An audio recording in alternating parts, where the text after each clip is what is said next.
Have you ever wondered what it truly took to run a small business?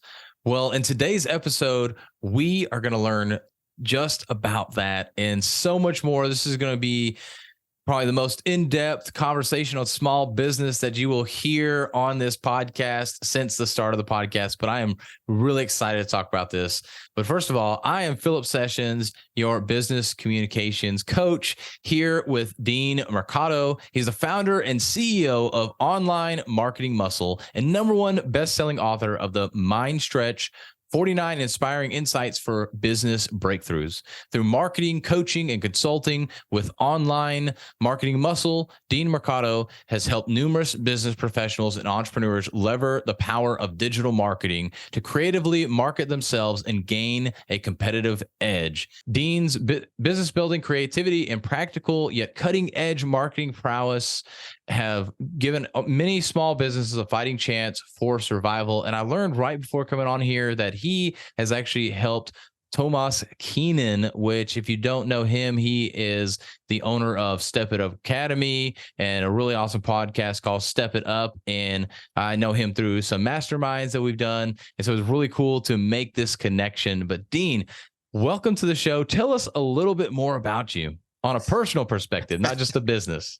Sure, I'm happy to. Thank you first, Philip, for having me. I really appreciate being here. On a personal standpoint, I guess I'm kind of a complex person, but not really.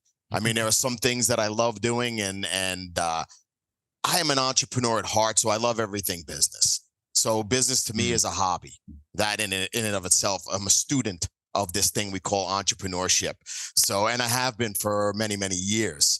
But also on the personal front, the things that are most important to me, being a husband and a dad, can't replace that. That is why I do everything that I do, right? And not only just being a dad, I'm a homeschooling dad now. Oh, wow. I've yanked my kids out of the public school system and I homeschool them. So on top of my businesses that I run, I homeschool my children. So no excuses, folks. None. I play drums. I'm a musician at heart. Right. That stems from dad. Dad was a professional musician as well many years ago. So I've been playing drums for 35, 40 years. Love it. Still do to this day. Every time I play drums, I smile. And I tell the people I play with, every time I play my drums, I make money.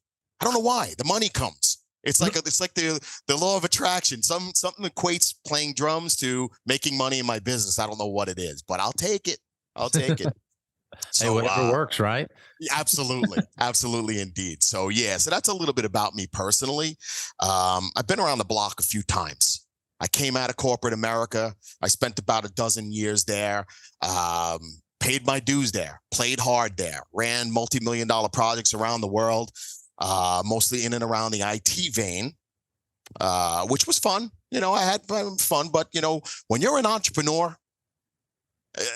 there's something in you that it will never go away. I was the kid out there mowing everybody's lawn, washing everybody's car, shoveling everybody's snow in the wintertime.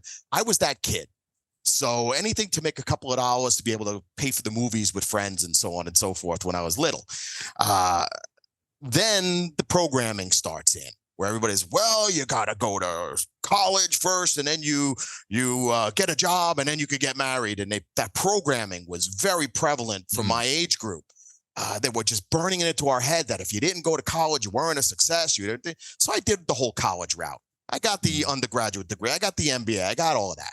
And then I could tell you I spent the last 30, 35 years unlearning a lot of that stuff I learned in college because it did not directly apply to being an entrepreneur, right? And as I was alluding to before we got formally on this call, I was mentioning to Philip here, for those of you listening, about the concept of listening and how with listening, they just didn't teach that in school. There were so many things like that were so mission critical to not only surviving, but thriving as a business owner that they just don't teach you in school.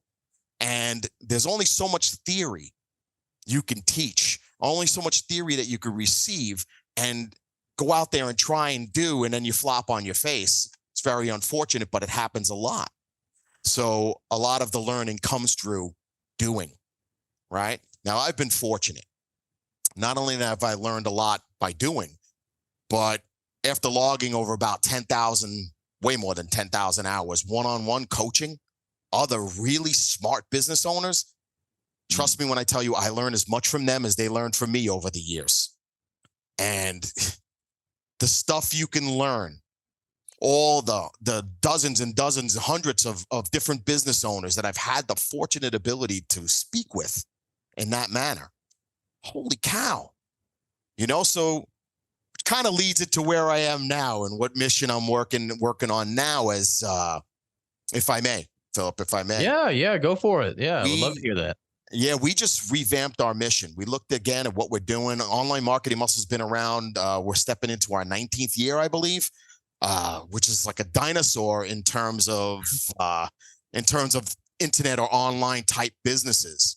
Well, heck, marketing companies, that's a dinosaur because every time you turn around, somebody started a marketing company. Exactly. And it's changed. The lot's changed. The internet's changed the game completely. When I tell you in the beginning, when I first started Online Marketing Muscle, I was laughed at. Go figure. People were like, what are you, crazy? I thought you were this smart guy. First we find out you're stupid enough to quit your nice salary, 6-figure salary, corporate America job to go work for yourself. Mind you, I went from a beautiful salary to zero when I became an entrepreneur. But I knew there was something there. I had to explore it. Right. So fortunately, my fiance at the time was willing to stand for that. And I didn't have kids yet. So it was like, okay, if I'm ever going to take this shot, it's got to be now. Right. So the mission, where we are now in New York, it hasn't been the most pleasant place over the last couple of years. We saw so much devastation in the small business community in particular. Disgusting. Businesses destroyed, lives destroyed, livelihoods destroyed, not only of the owners, but the people that worked for those owners. As we saw a large percentage of small business just get shut down, right? Get their doors shuttered. You a restaurant in New York? What can I say?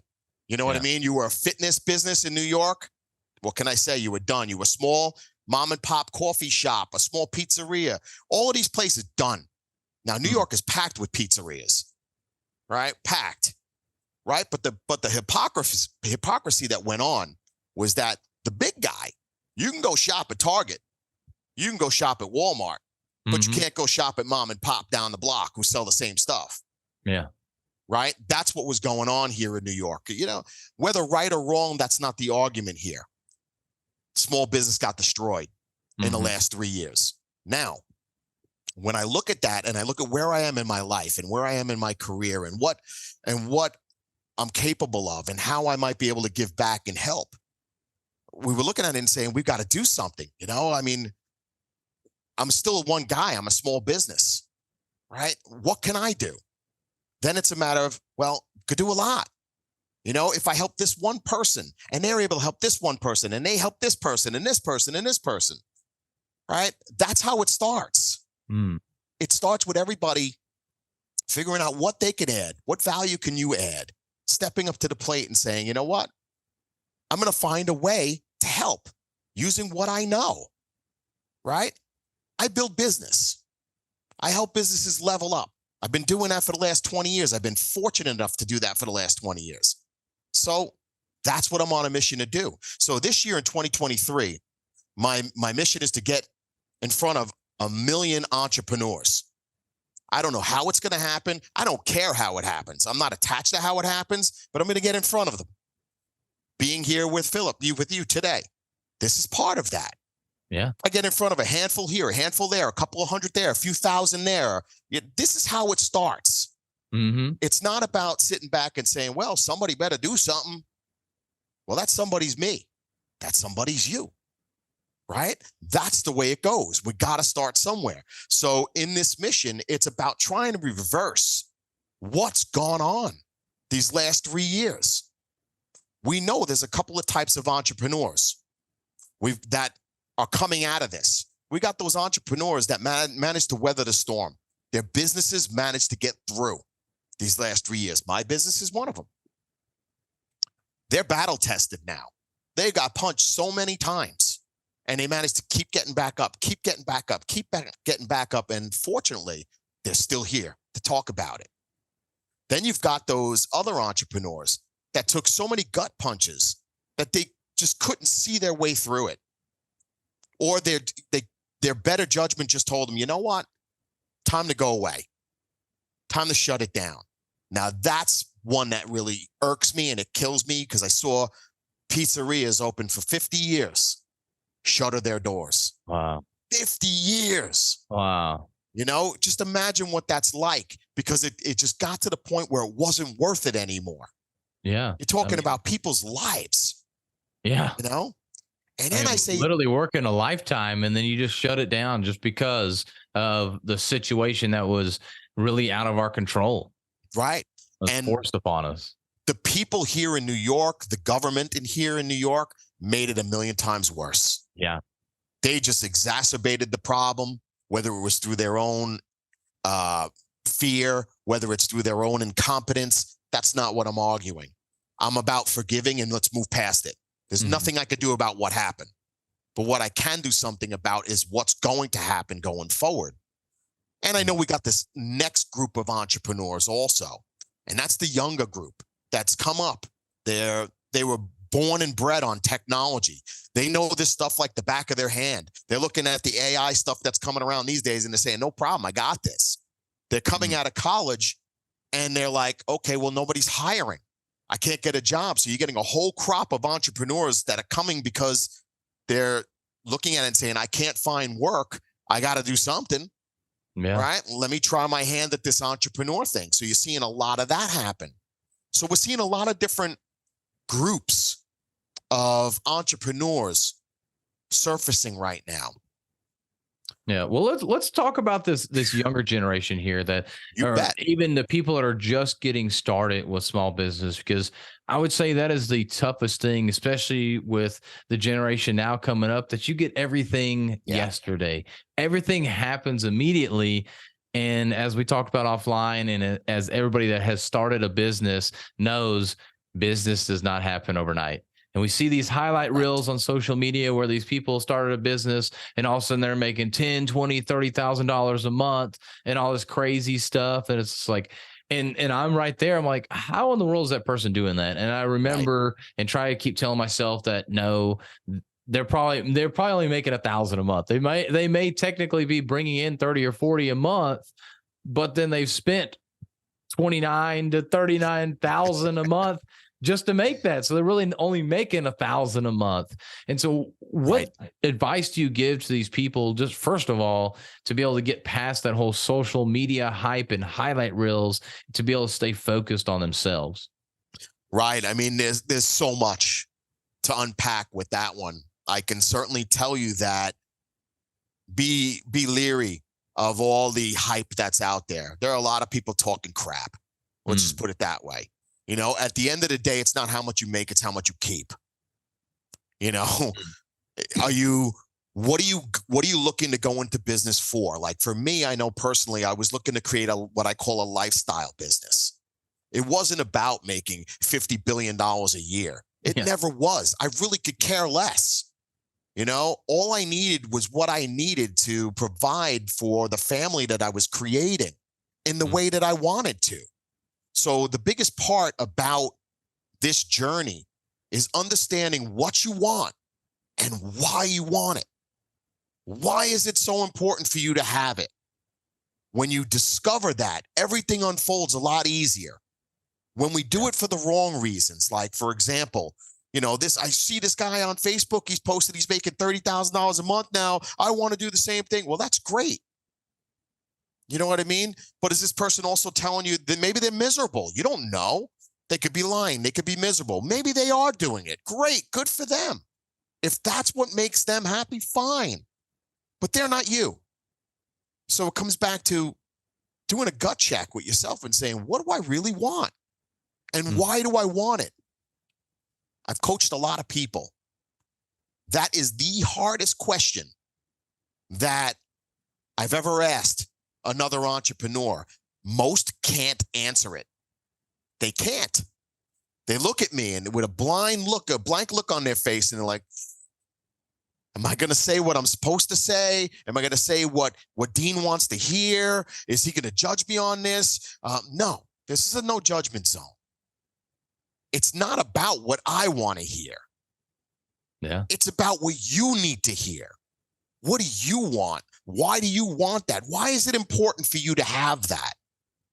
So with me, I knew freedom was critically important to me. I worked in corporate America for 12 years. I was flying all over the place. And the guys who worked for me were flying all over the place. And I knew that I could not sustain that kind of lifestyle and find a wife to marry, have children with. I was not going to be in a situation where I'm 3 months in another state working on a project over there and my kids are being raised by someone else. That wasn't going to happen. You know, I grew up through the 70s mostly and into the 80s as a kid, right? I was born in the 60s, where dads were working ridiculous amount of hours. I have 4 brothers, so there were 5 boys in my family. So dad was working a lot of hours to put food on the table for us. Yeah. You know, and as a kid, I didn't get it. I didn't understand it. I made him wrong for not being around, for not being at my baseball games when I was a kid. Why isn't dad here? His father's here. His father's here. Why isn't my father here? And as a kid, I didn't get it. You know, before my father passed, we talked about it and I apologized for that, you know, and I'm much more okay with it now because I get why he was doing what he was doing. Right? It wasn't what I imagined it was as a kid. As a kid, you don't know. You're like, what's the matter? He doesn't love me? Doesn't love me enough to be there? So I knew if I was going to have kids, it had to be a situation where I would be there. You know, and I've gone to the far end of the spectrum. As I said earlier, I homeschool my kids even now. So I knew if I was going to do it, it had to be the way I wanted to do it. Yeah. So It's similar for me. I took a 9-to-5 job actually that I currently still have because of that, because I knew the next job I was going to have was going to be out of state. I was getting ready to get married. And I was like, this is not going to work out because I was going to work 6 or 7 days a week, 10 to 12-hour days. And yes, I probably would have had double or triple the income I have right now, but I've been gone all the time. And that would not have been worth it. But you're exactly right. See, you said, and that would not have been worth it. Yes. Yeah. And I love what you said there. And that's so hard for so many people to say. Yeah. You've got to figure out what's worth it to you. Yeah. Yeah. See, to me, I was making great money in corporate America, but it wasn't worth it to me. Yeah. It wasn't worth the sacrifice I was making. You know, I was away from home a lot. I didn't like that. I like my home. I like being home with my family. You know, I like enjoying time with my dog. You know, it's just part of, I'm a family guy. I grew up with a big family. I like that. Yeah. That's what I want. You know, so I've purposely gone out of my way to create it in the way that I want. And it wasn't about having to stack up against what we would call the Joneses. Oh, the Joneses are making this in their business. I got to make that much into my business too. I don't really care what anybody else is making. All I care about is, am I making what I need? Am I creating what I want, what makes me happy? Am I helping people in the process? Are people getting value for what I'm bringing? Right? Yeah. And I'm making a good enough amount of money for what I want out of this life. How much is enough for you? Yeah. You know, and that was the thing to me, in all honesty, Philip, that came with maturity. It wasn't always that kind of thinking. You know, as I was growing up in my 20s, money was very important. Very important. Into my 30s, yeah, it was still kind of important, but I was starting to get that feeling like, you know, I don't want to get on another plane right now. Mm-hmm. Living out of a hotel is not so much fun after a while. It loses its luster. Trust me when I tell you that. It does after a while. Yeah, it does. You know? Yeah. Especially when you got a beautiful home at home with no one in it. You know? And it was like, okay, well, something's got to change. So again, knowing what you want and why you want it is so critically important. Getting around people who are playing a similar game, who are going to inspire you to raise your game, critically important. Hmm. Let's dive Mom, into that a little bit real quick. sure, This is please. all great, and I appreciate you going into this, but let's dive into that real quick. So, getting around the right people. So we know Yep. we can probably pay for masterminds. Maybe there's local groups. Tell us some things we could do, and let's really talk with this beginning small business owner that maybe they don't have the money, or maybe they just don't have the time, or they say that at Yeah. least. So both of those things. So what are some things that they can do to be able to get around the right people? Right. Yeah, you bet. Um, First and foremost, everything's a choice. Everything is a choice, and it's your choice. Hmm. You choose what you want. You choose what you're going to go after. You choose what makes sense for you to invest in. You know, what I can tell you is that you are going to have to stretch. There's no ifs, ands, or buts about it. Nobody's going to lay it out on a silver platter for you. It just doesn't work that way. I wish it did sometimes, but you know what? You wouldn't appreciate it. You wouldn't enjoy it nearly as much if that's the way the game was played. You Yeah. know, here, Philip, here's everything you need. You'll never need another thing again. And you'll be like, after the first year or so, you'll be like, this is great, but you know what? I missed the whole journey part of it. I didn't I was get just to about go to say through that. it. I was Right? just about to say that it's the journey. It's not the Yes, destination at the that end is of the day. correct. That's where Because that maturity comes in. right, You because have what to you enjoy that find, journey. yeah, you're gonna find the people that you're meant to be around Mhm. on that journey. Yeah. They're all traveling the path. You need to get on the path. Well, what path, you ask? The path to where you're saying you want to go and why you want to go there. So it's not about, I have to join this mastermind because so and so joined this mastermind and it costs $50,000 a year. No, that's not what it's about. You may not need that mastermind. Mhm. You could start by forming your own. You could Mm. start by doing more aggressive things like what you, Philip, are doing right here. Start a podcast. Yeah. Start interviewing people who've been there and done that. Yeah.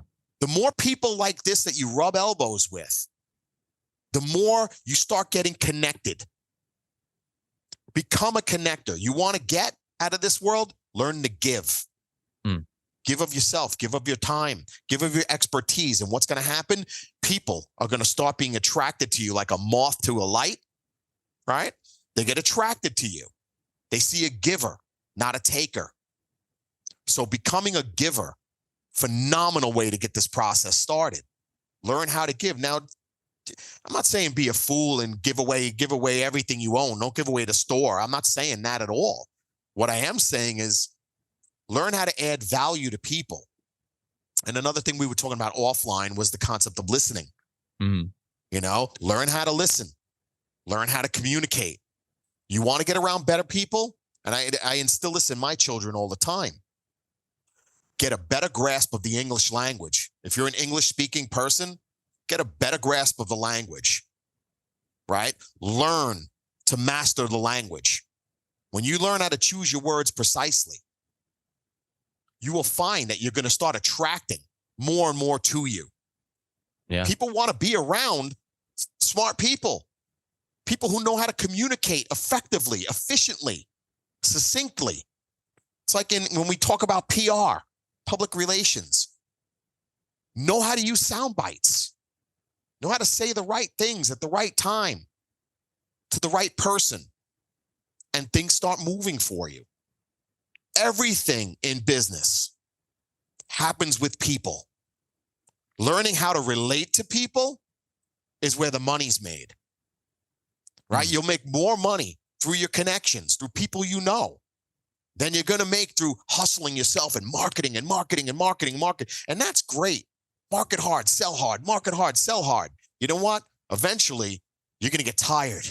And you're going to say, oh, man, I got to stop for a second. This is killing me, Yeah. right? Happens all too often, right? But when you learn how to surround yourself with people that want to add value, people that are looking to make a difference, that aren't looking for it for the wrong reasons, but they're looking for it for the right reasons. Let me explain that. And I'd love to hear your input on this as well, because so many people, they're in it for themselves. What can I get from this person, right? You'll have people starting podcasts, Why are they starting podcasts? Because they're looking to get, not necessarily to give, right? So when you learn and you come from a space of love, and that's why I always say, always come from a space of love, of giving of yourself, giving freely, right? You're going to find that you're going to start attracting others who are exactly the same. So without you even asking, things start coming your direction. It's a little bit of the law of attraction going on there. You know, whatever vibe you're putting out there, that vibe comes back. It's like a boomerang, right? You put a taker vibe out there, what's going to happen? You're going to find people taking from you, taking, right? You're ripping people off. What are you going to find? People are ripping you off. Yeah. Right? This is the way the game is played, right?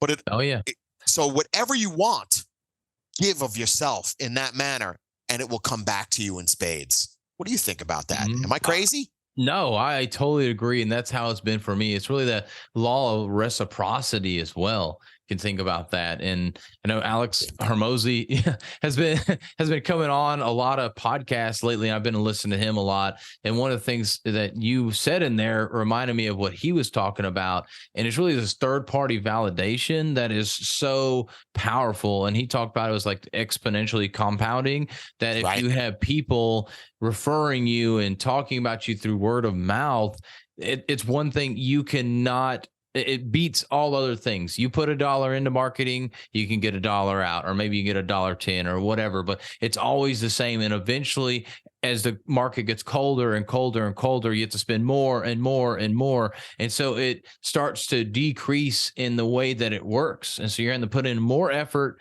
to get more results, or even the same results. But that word of mouth, you put in the same amount of effort and you get 10 times results, maybe not literally, but you get so many more results because of that word of mouth.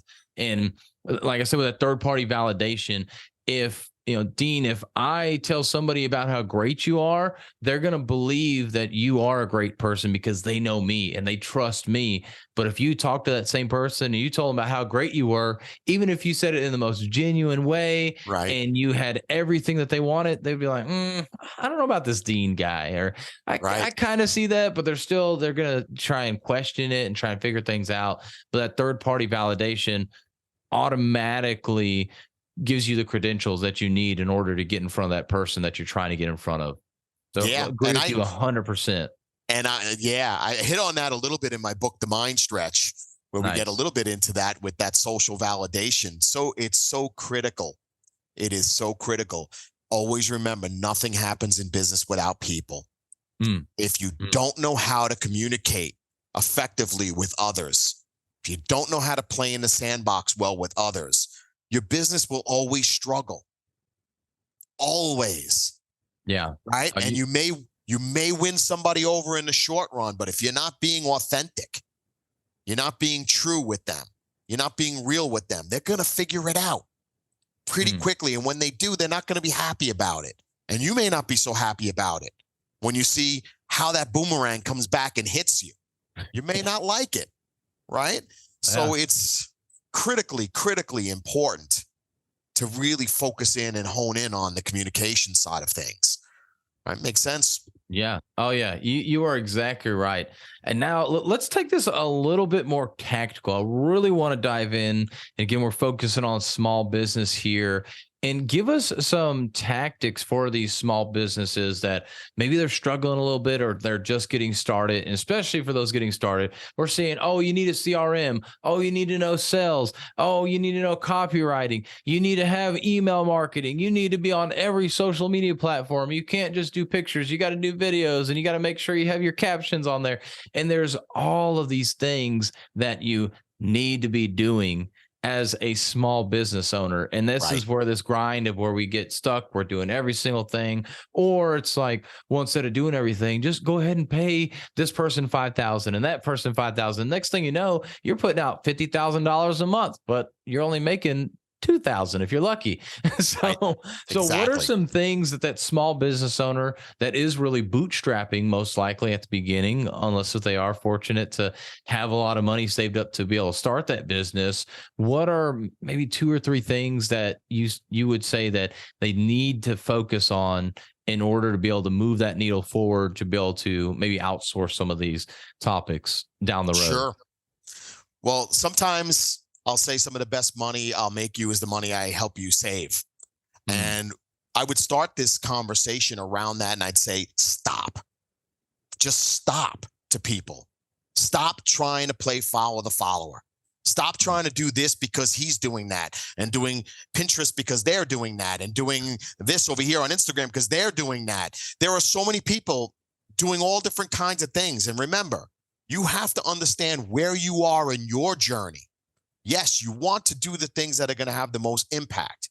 So on top of what I just said, to stop the clutter, you need to focus on what I call the fewer better. The fewer better. It's not about doing a million things, all half-ass, and doing them all, and not really getting any result. It's about doing less things more powerfully, more impactful. Whatever you're going to do it great or don't do it. So you can just, let's say if you just work LinkedIn, and LinkedIn is your one place, that's all you need. You could do text posts on LinkedIn. You could do carousel posts on LinkedIn. You could do video posts on LinkedIn.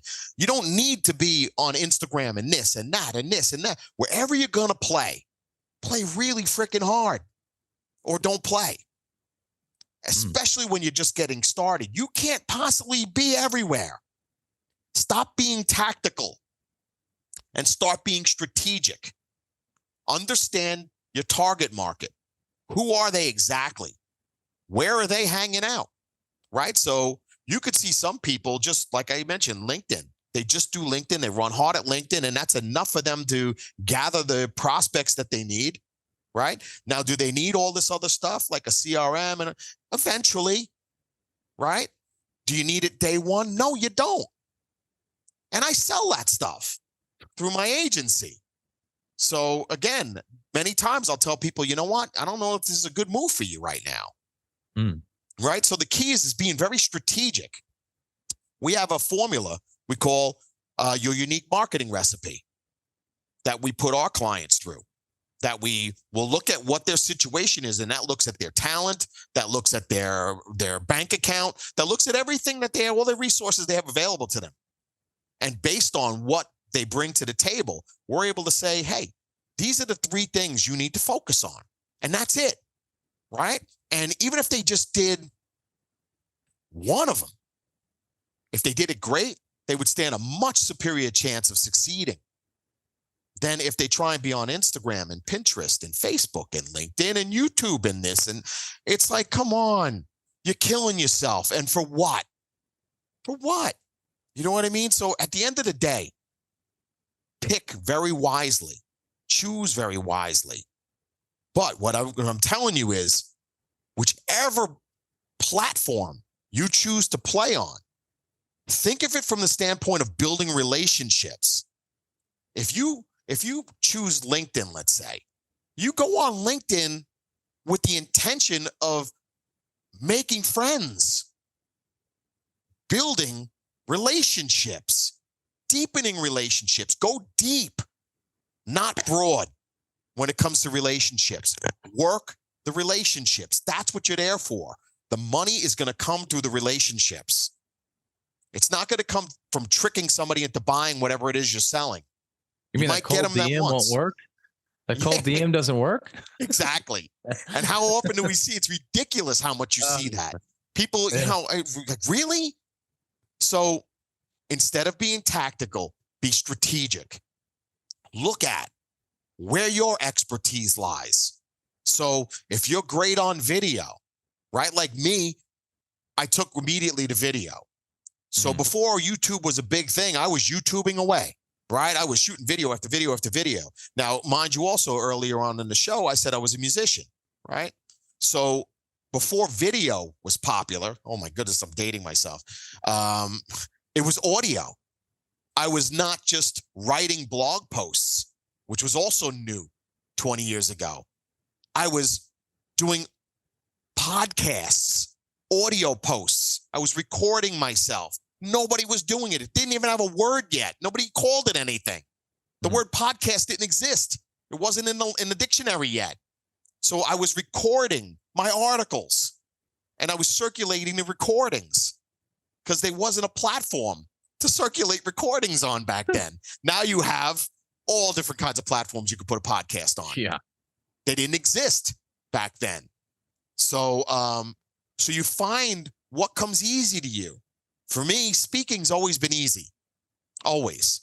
So that's part of my unique recipe, is using my speech, right? I could speak a lot faster than I could write. I figured out very early it was taking me 8 hours to write a blog post, start to finish, getting it the way I wanted it, an article, perfect, right? But you could put a microphone in front of me and I could do that same article in less than 5 minutes. If you know your subject well enough and you could talk about it intelligently, I could just go. Yeah. So knowing those things about yourself, what makes you different, better, special? What are your special, I call them your superpowers? We all have them, right? What's yours? When you find out what yours is, then it makes it a little easier to start parsing through all the tactics and saying, you know what? I'm not going to do this one because it doesn't fit my superpower. So why am I going to struggle so hard? So if you suck on video and you hate doing video, why would you be looking to become a YouTuber? Yeah. Think about it, right? And you don't think the audience on YouTube is going to look at you and say, this person doesn't belong here. What are they doing? They look completely uncomfortable, completely out of their element, right? But if your superpower is in writing, right, and you just prefer to be behind the scenes, there are ways to use your writing talents, right? So it's about finding what your talents are. And we have a couple of different classifications that we put people through. Like, for example, one I call the schmoozer. If you're a natural schmoozer, right, then there are several tactics that I'll put in front of you and say, here, choose from these, because these will enable you to use that superpower to get you in front of the most people in the most impactful way. If your superpower is speaking, right, then there are definitely some superpowers. You're using one right now, podcasting, right? Mm-hmm.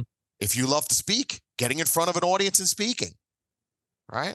If you love to write, there are tons of them out there where you can use the power of the pen. You know, or do you folks even know what a pen is these days? Or is it just keyboard? And, you know, I'm just teasing. No, but I know it's now I could dictate right into my word processing app these days. So anyway, I don't know if I completely answered your initial question, but it is about great. Get strategic. Yeah, stop the clutter. Focus on the fewer better things. Get very strategic on picking what you're going to play with, right? Know who your audience is. Stop trying to please everybody else.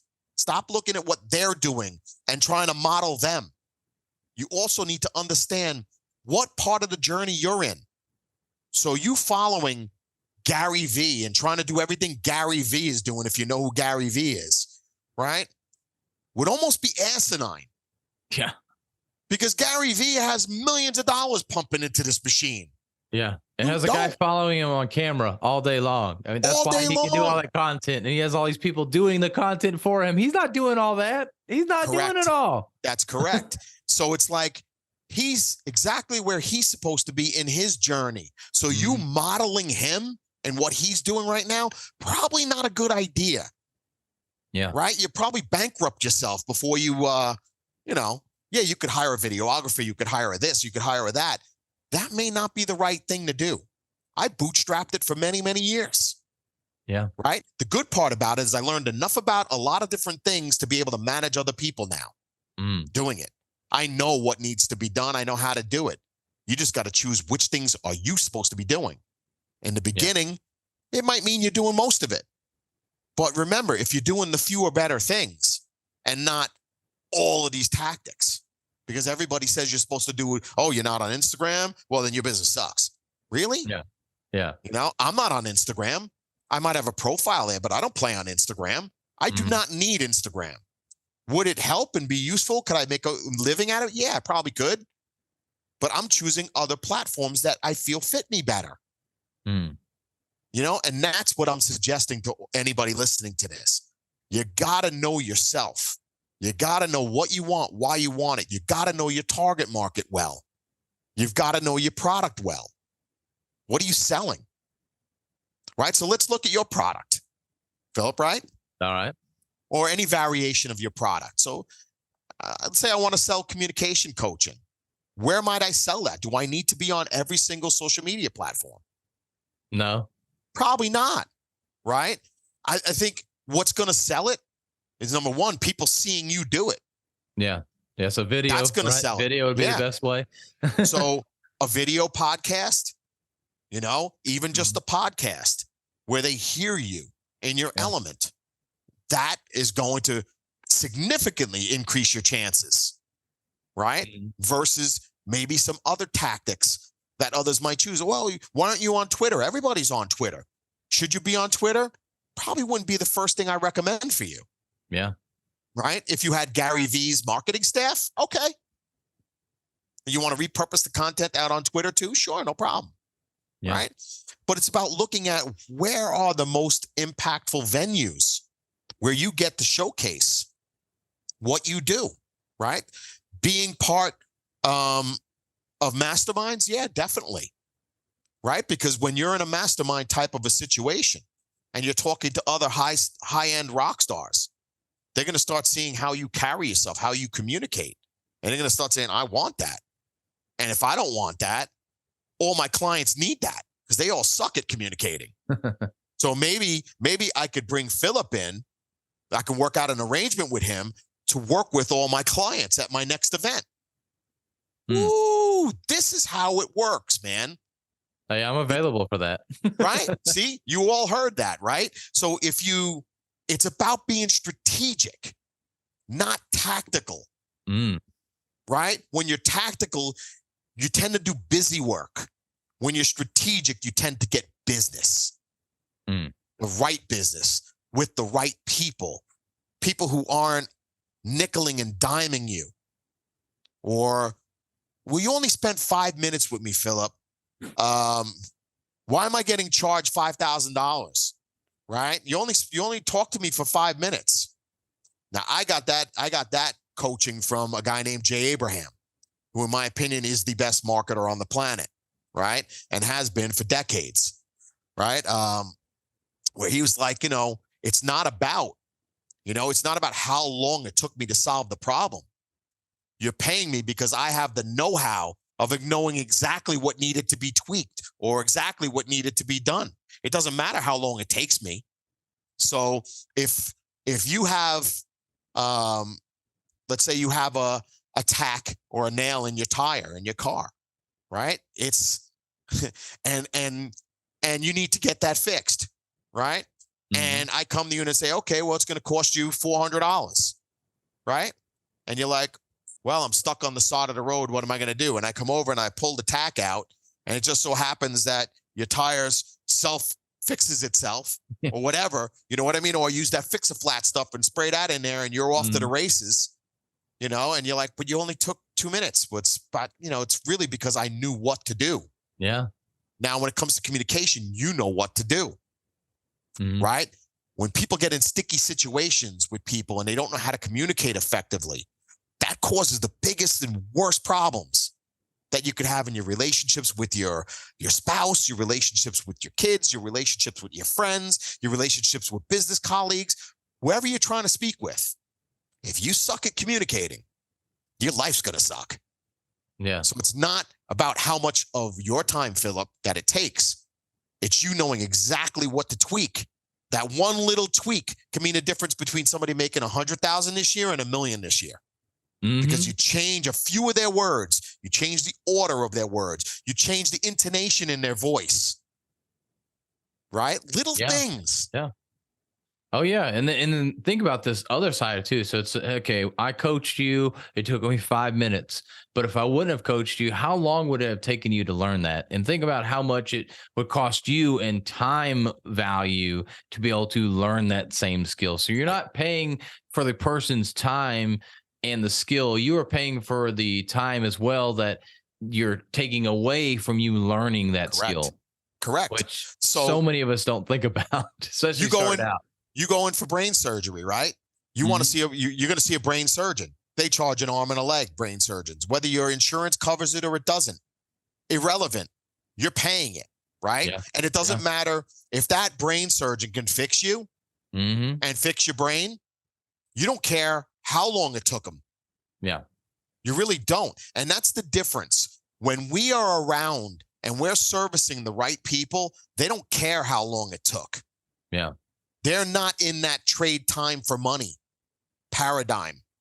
They're in trading value for money. So if I could give you a gift in 2 minutes flat that will change your trajectory of your business forever, what's that worth to you? A lot of money. Right? And that's how I frame things for people. Yeah. What's it worth to you? If it changes the rest of your life, what's that worth to you?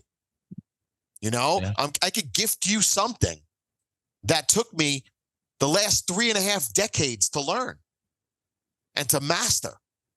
And I could give it to you in 2 minutes. What's that worth to you?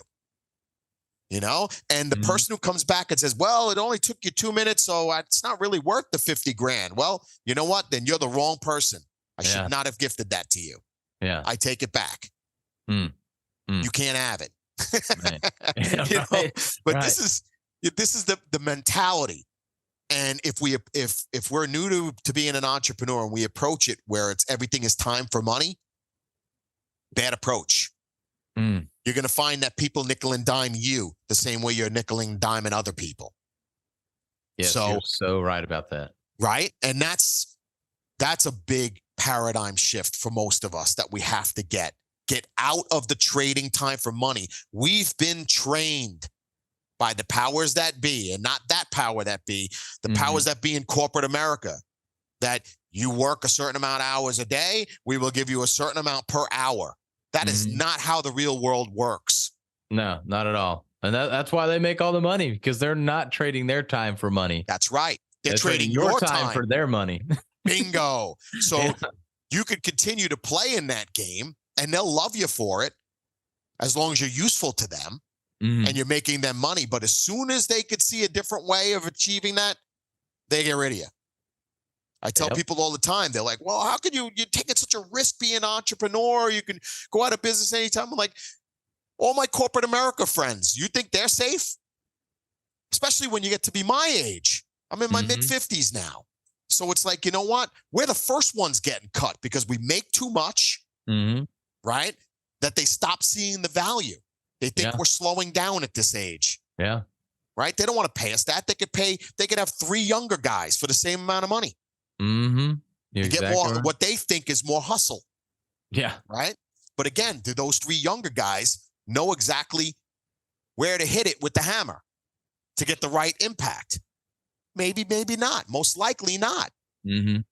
Right? So now, Philip, you're developing a trained ear, right? For communication. Yeah. Now, again, what's that worth to somebody? Right? That you're spending all this time learning this and you're able to help somebody change the trajectory of their life and their business because they're learning to communicate more effectively, more efficiently, more succinctly, right? And I had mentioned to you that I saw one of your videos and I showed it to my kids. You did one for kids. You know, I showed that to my kids in our homeschool. You know, and that's cool. So, yeah, it is cool because it's like, I want my kids to learn the right way. Yeah. And I show them that video and I say, see, kids, I'm not crazy. This guy's saying it. Listen, he's an expert. This is the expert. Listen to him, you know, and sometimes your kids need to hear that. They need to hear from somebody other than daddy, you know, to make them believe, you know. Oh, that's anybody. Anybody needs to hear it from somebody besides you sometimes, unfortunately. Absolutely. So what I'm telling you, a little side note, is what you're bringing. If you choose to bring it as hard as you can, the masses need what you're bringing so badly. I can't tell you how poorly communication is out in the real world, in the entrepreneurial world. So many of them do not communicate well. Oh, yeah. Oh, yeah. And they wonder why they have so many problems.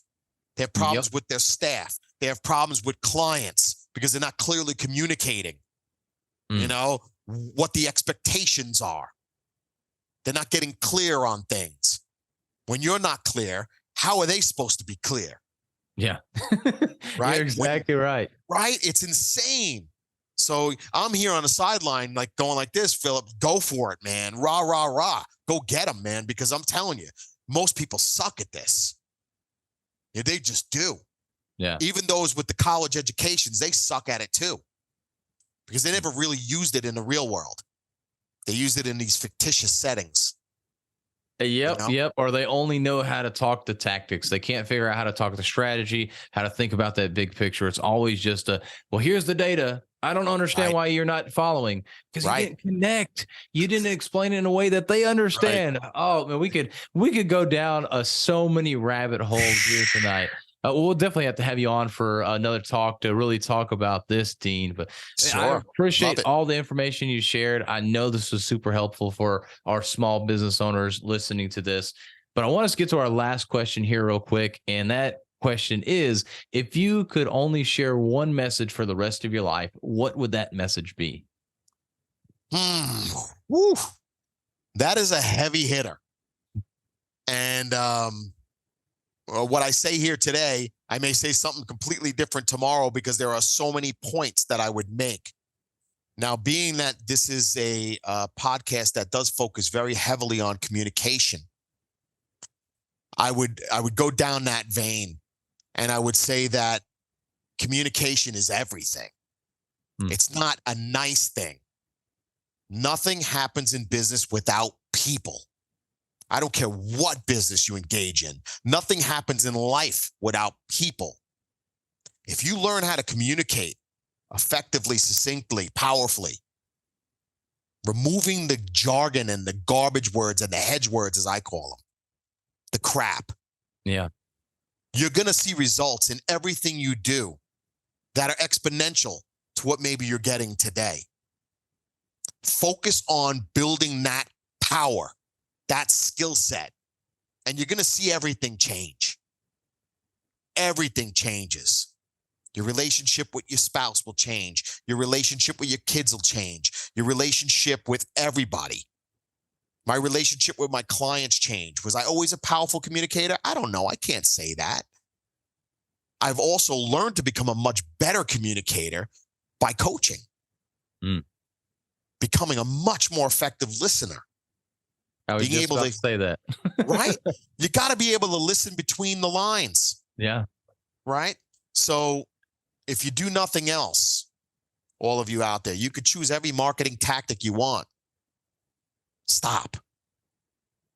Because everything is about relationships. Everything's about how you communicate. Choose one tactic, communicate very effectively using that tactic, and you'll be uber successful. And I sell marketing stuff with one of my businesses for a living. And I'm telling you to stop. Stop. You know, the coach business is telling you to stop. The marketing business say, hey, come and spend. You know, no, I'm not really. Yeah, fewer better. No, I got you. Focus on the fewer better, folks, and you'll be better off. Yes, right? Yes. Does that help? Oh, yeah, for sure. Dean, I appreciate that. And if people want to get to know you more and follow you, what you're doing, and be able to learn from you, where's the best place for them to go do that? Yes, DeanMercado.com. That will allow you to find wherever I am at the moment in terms of, you know, what I do. That's my coaching business, my coaching, speaking, mastermind type stuff, all my stuff. That's that business, the Dean Mercado company. OnlineMarketingMuscle.com is the secondary for you. So DeanMercado.com or OnlineMarketingMuscle.com. I'm probably most active today on LinkedIn out of any of the social. I've played on them all over the years, or at least a lot of them. But LinkedIn's probably the most active. If you want to interact with me, that's a great place to go. Come friend me. You know, let's hang out. Let's build a relationship. Let's communicate. Right? Awesome. So, yes, thank you. Yeah, well, I love it, Dean. Well, thank you so much for coming on and sharing this value. And for those of you listening right now or watching on YouTube, make sure that you leave a comment. Let us know what you thought. Leave a review of what you think of this episode, and definitely go follow Dean and myself if you're not following me. You're crazy not to follow either one of us to be able to learn more. Make sure that you go out there, communicate more, and connect, and have a healthy and blessed day. Go get them.